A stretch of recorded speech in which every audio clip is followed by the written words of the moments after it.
We also want to just visit about the value of understanding and remembering that it is weakness, not strength, that tempts our enemies around the world. We have a circumstance of an anniversary this week. It was 70 years ago this week that Russia invaded Poland. Now, I'm half Polish, so I don't bring that up just for that reason. But everyone remembers, or should remember, what that means in terms of the threat to the national security of our Eastern European friends then and now. In today's terms, we have North Korea and Iran threatening not only to develop nuclear weapons, but to operationalize it on missiles and medium or long-range missiles down the road. President Obama announced today that he is abandoning plans for the radar missile defense system in the Czech Republic and the missile defense capabilities that were to go into Poland. He also is cutting the defense budget in this important area. And by the way, an overwhelming share of the discretionary budget reductions that he's proposed or talked about are in defense. Now, this does a number of things. One of the things it does is, if you're in Poland or you're in the Czech Republic and you're an ally of the United States and you stick your neck way out for the United States of America because we asked you to, and you get in big trouble for that within your country, the last thing you want to see is the United States of America pulling the rug out from underneath you. So if we're going to stand with our friends, we need to stand with our friends. And we need to stand strong.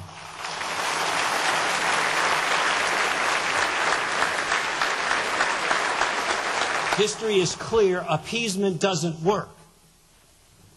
Appeasement didn't stop the Nazis.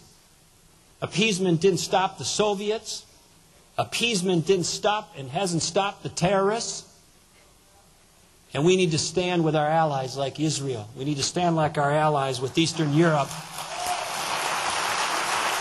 And we need to be strong and confront the challenges that face our nation's security. We also need to remember the value of individuals and families deciding their health care decisions for themselves. This issue is a case study for all that's taking place in Washington, D.C. You heard it all. But I want to just highlight for you. The Democrats' plan is an absolute financial monstrosity. This is a plan that if you count it from full implementation 10 years out, it's not a $1 trillion plan. It's approaching a $2 trillion or more plan. The President of the United States has said, we don't have any more money. He said that in a recent interview. We're out of money. Well, with all due respect, Mr. President, if we're out of money, stop spending it.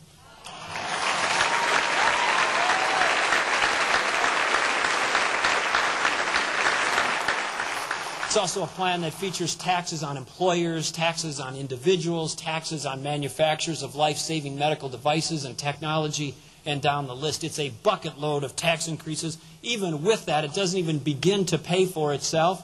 And the question we should be asking, amongst others, is what happens when the money runs out? What happens when the money runs out? And it will. 2 states or so have tried essentially the same thing. It doesn't work. It is nowhere close to containing costs. It is going the other direction. And when the money runs out, they've got 2 basic choices. After we've already given up our rights to the federal government. And by the way, they've run into the ground or put on the pathway to bankruptcy every entitlement program that they have. Social Security is on a pathway to bankruptcy. Medicare is on a pathway to bankruptcy. Medicaid is on a pathway to bankruptcy. They can't run the programs they have. Why would we give them another one to run into the ground?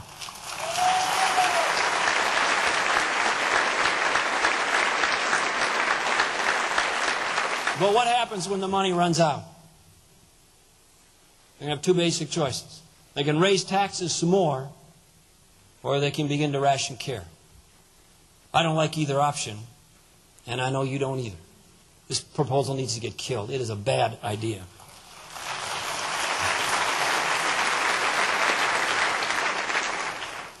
President Obama addressed a joint session of Congress not long ago regarding this topic, and he said he's going to start calling people out on this debate by name. I guess I was the first one up this morning. The DNC put up a video or some sort of thing attacking me on this debate for various things I've said in recent weeks and months. And I accept the challenge. And I'll just respond by calling out the President back tonight. And I would say,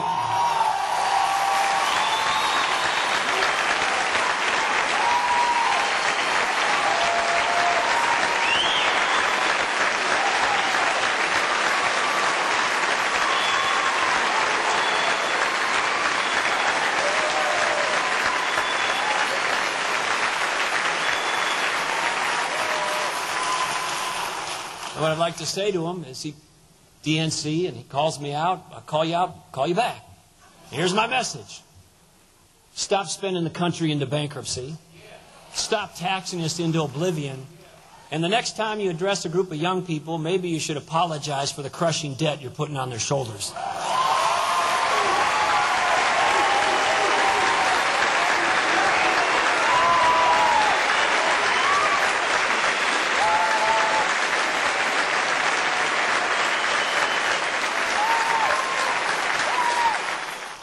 And one additional challenge. If, as he in the Democratic or Congress, or some in the Democratic Congress say, oh no, we're not for public funding for abortions, then don't duck, don't bob, don't weave, put the language of the Hyde Amendment in the health care bill.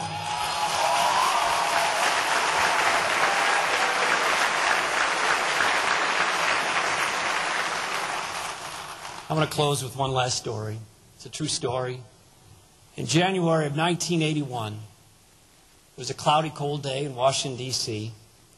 It's a time when the country was discouraged and worried. Hostages were being held. The economy was in deep trouble.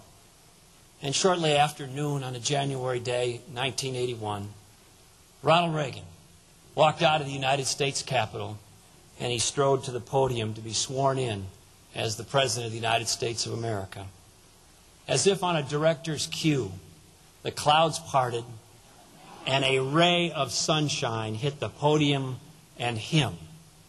And Ronald Reagan said later, it's as if a burst of warmth or an explosion of warmth hit his face at that very moment. As he prepared to take the oath, they opened up the Bible that he was going to be sworn in on. And they opened it up to a passage where his mom, Nell, had written. It was 2 Chronicles 7. And the passage reads as follows.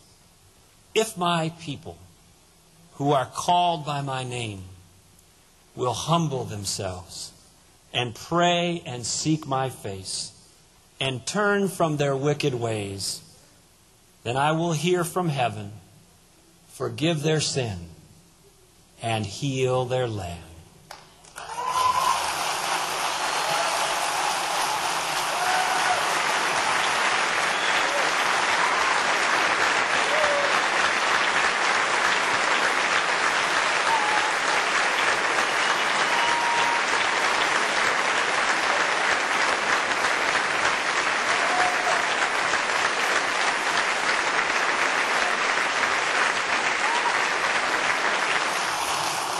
Now, in the margin was Nell's handwriting.